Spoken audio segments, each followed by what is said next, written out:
नमस्कार, आप सभी का एमबीएन नेटवर्क पे बहुत स्वागत है। वैसे ये पहला केस नहीं है और ये आखिरी केस भी नहीं होगा। जब कोर्ट ने केस की फाइल बंद कर दी और जांच एजेंसी ने न केवल केस को रीओपन किया बल्कि उसमें फ्रेश एफआईआर भी करवाई और उसमें गिरफ्तारी होती है, प्रॉपर्टी सीज होती है। अभी 4 दिन पहले की बात है, छत्तीसगढ़ के शराब घोटाले केस को रीओपन किया गया। ये मिसाल है एक। और अब ये लगता है कि दिल्ली शराब घोटाला जो है, उसमें भी ठीक उसी मोड में ईडी और उसकी पूरी टीम दिखाई दे रही है। ये बात क्यों उठ रही है?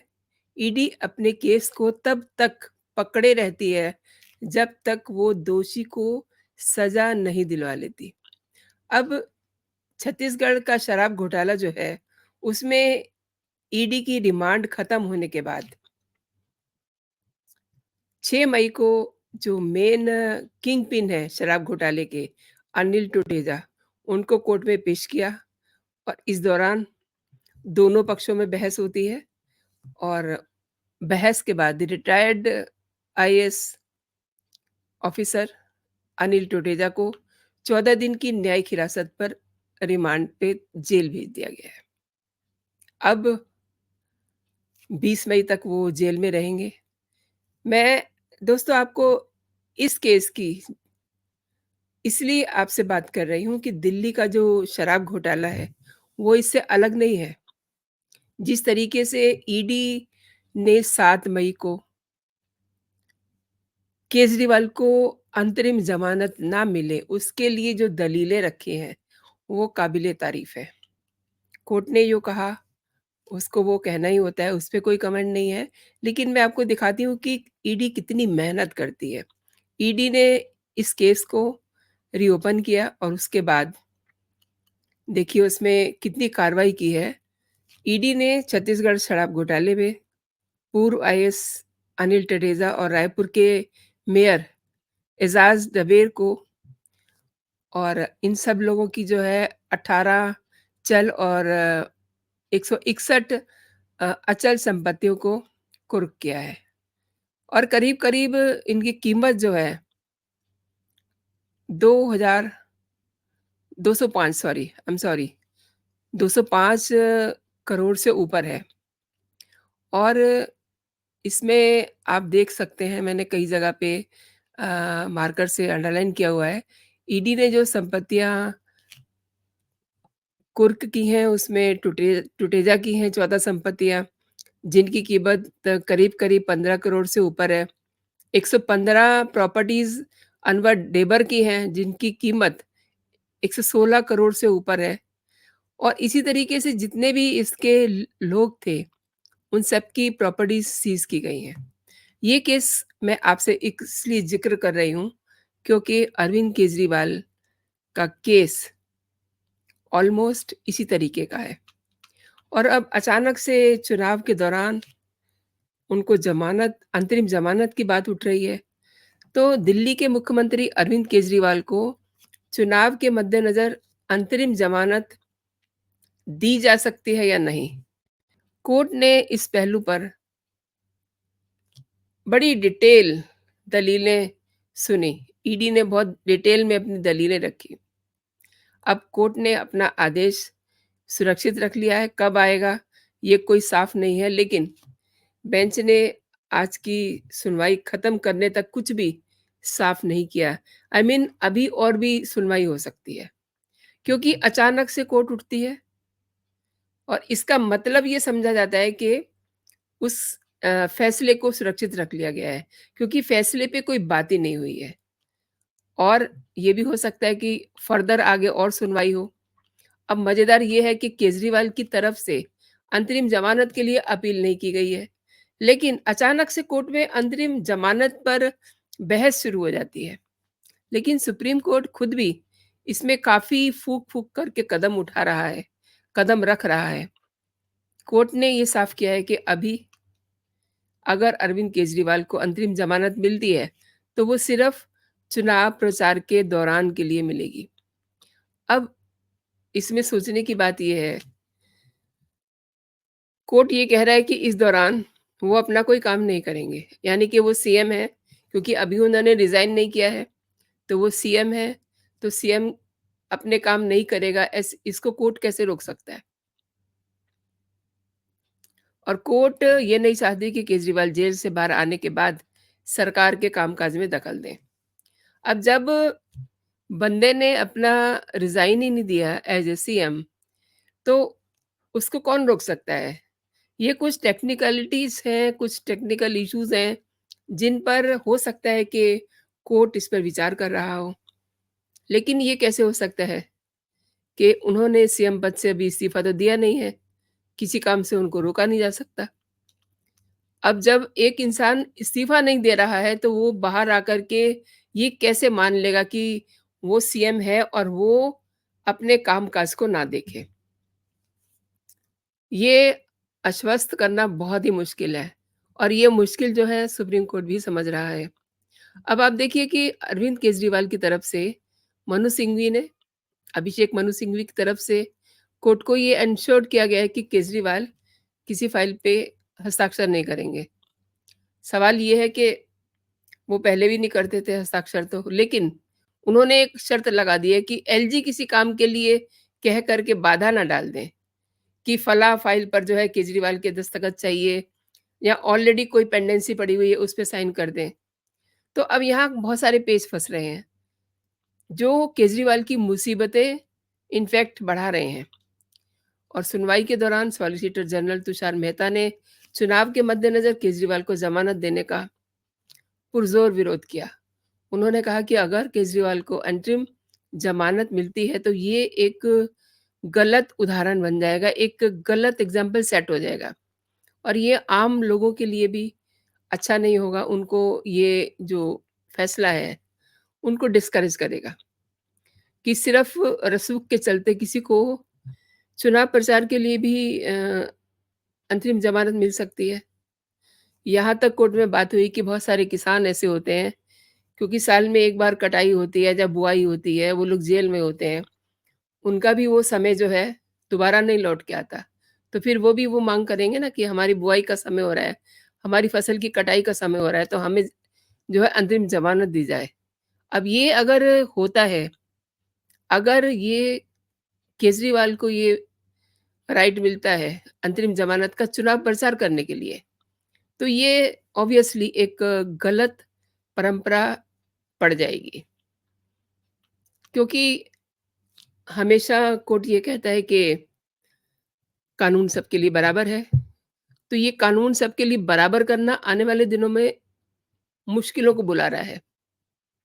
अब तुषार मेहता ने ये भी कहा कि 5,000 से ज़्यादा राजनेता कई जेलों में बंद हैं और केजरीवाल को ज़मानत अगर मिलती है, तो फिर इसकी लंबी लाइन लग जाएगी।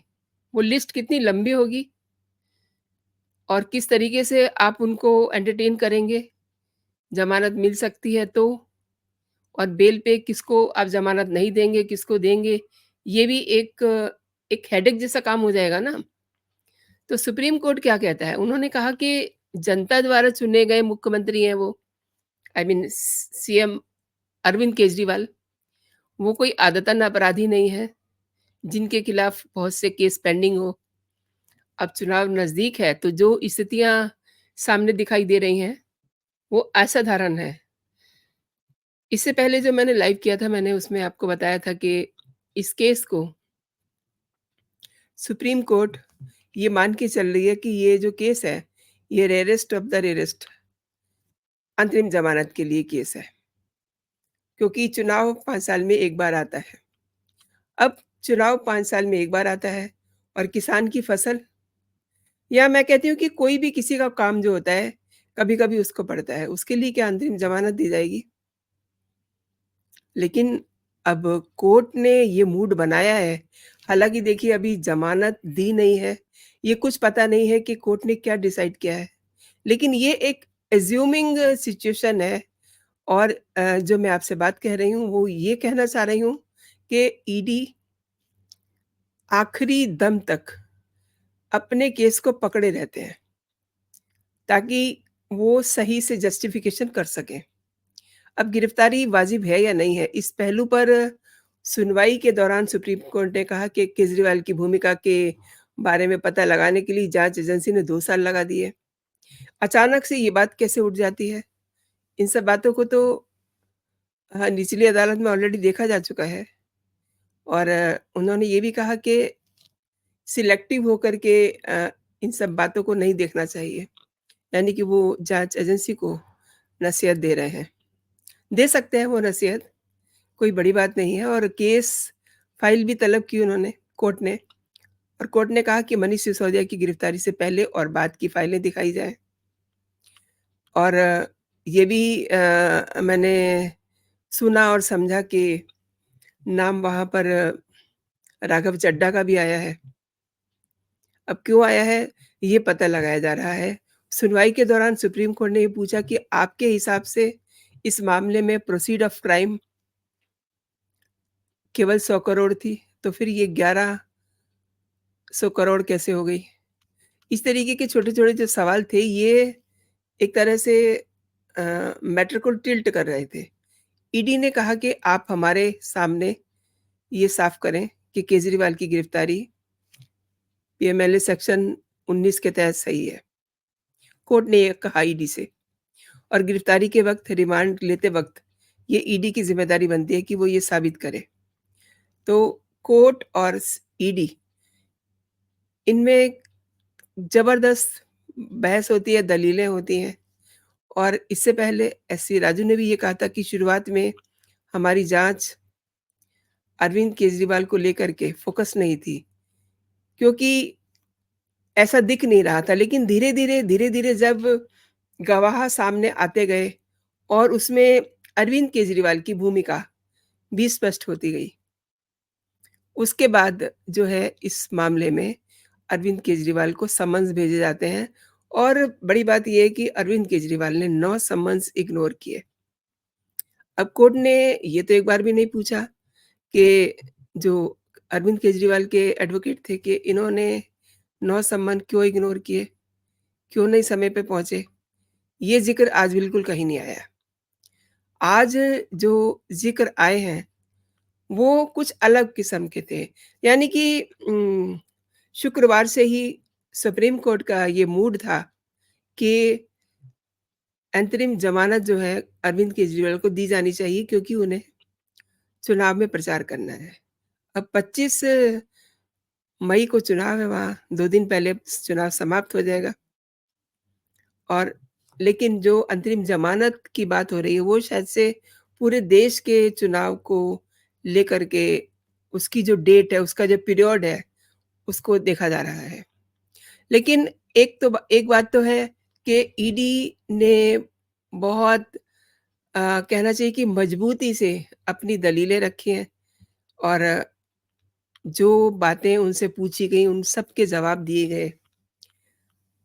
अब बातें तो बहुत सारी हैं अरविंद केजरीवाल के बारे में।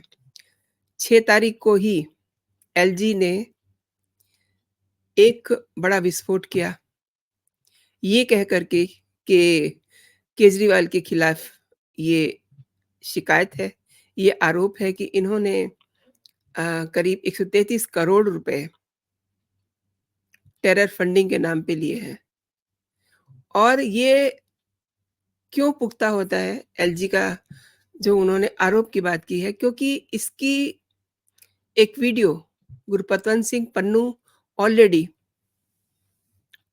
जारी कर चुके हैं एक्स पे। तो उससे ये बात समझ में आती है कि कुछ तो है, लोगों को भी समझ में आ रहा है कुछ तो है।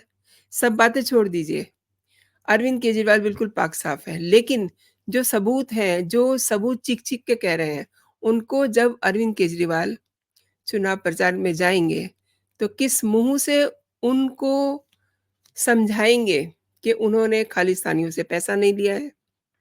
सबने जो लोग सोशल मीडिया पे रहते हैं, उन लोगों ने वो वीडियो देखा, जिसमें साफ-साफ गुरपतवंत सिंह पन्नू कह रहे हैं कि इतना पैसा उनके एक साथी को छोड़ने के लिए डिमांड किया गया था कि हमें फंडिंग कर दीजिए, हम आपके उस बंदे को छोड़ देंगे। क्यों?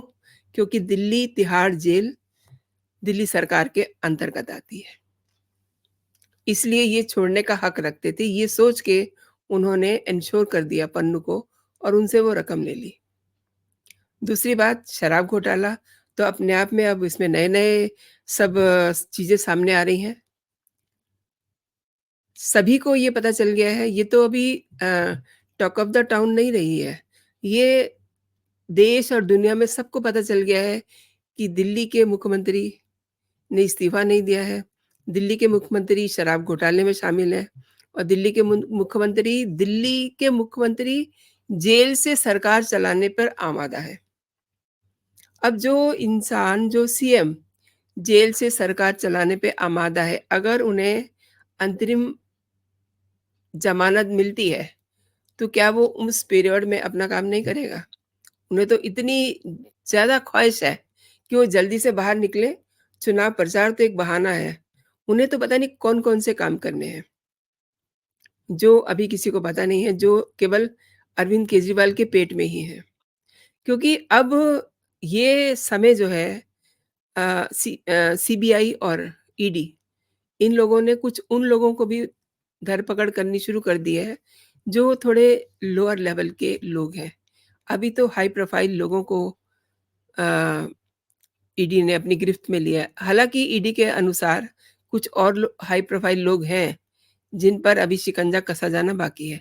लेकिन ये जो पैसे इधर से उधर करने वाले लोग हैं, जब इन पे शिकंजा कसना शुरू हो जाता है ना, तो असलियत जो होती है बहुत जल्दी सामने आ जाती है।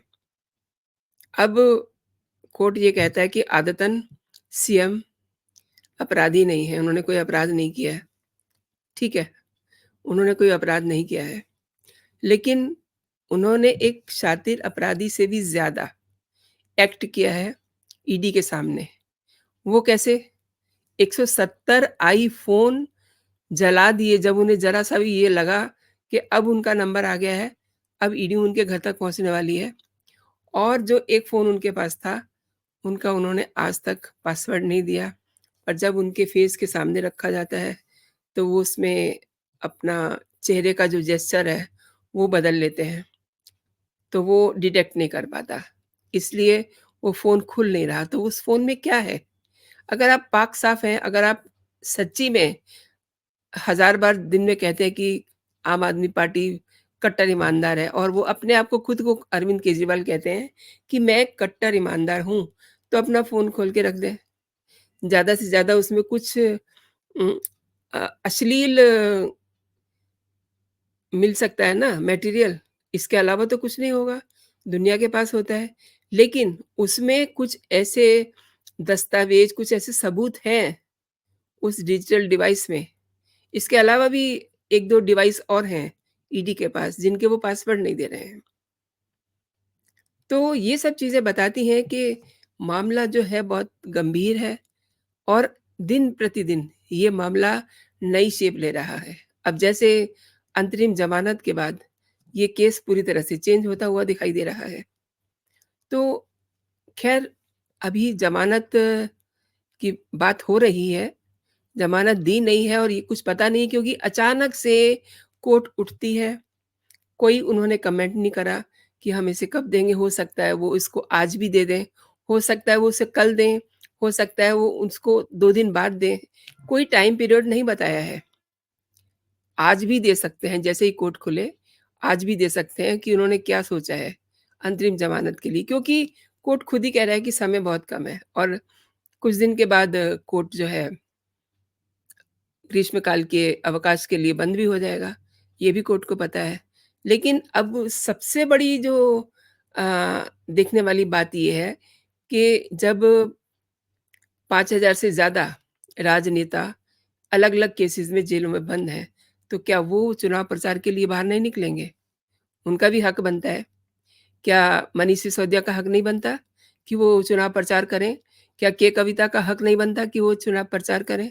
सबको फिर जो है अंतरिम राहत देनी पड़ेगी, अंतरिम ज़मानत देनी पड़ेगी। तो ये सब चीज़ें हैं, जो कोर्ट को देखनी पड़ेंगी और कोर्ट ऑब्वियसली देख भी रहा है। इसीलिए उसी समय वो फैसला उन्होंने नहीं सुनाया। तो दोस्तों, आपने मेरे साथ पूरा वीडियो देखा, आपका बहुत-बहुत धन्यवाद एंड आप अगर मेरे वीडियोज़ पसंद कर रहे हैं, तो आप इन्हें लाइक ज़रूर कीजिए। अगर आपको मेरे कंटेंट पसंद आ रहे हैं, इस पे आप टिप्पणी भी दें अपनी। और अभी के लिए दोस्तों इतना ही। आप अपना और अपनों का बहुत सारा ख़्याल रखिए। खुश रहिए, स्वस्थ रहिए। जय हिंद, जय भारत।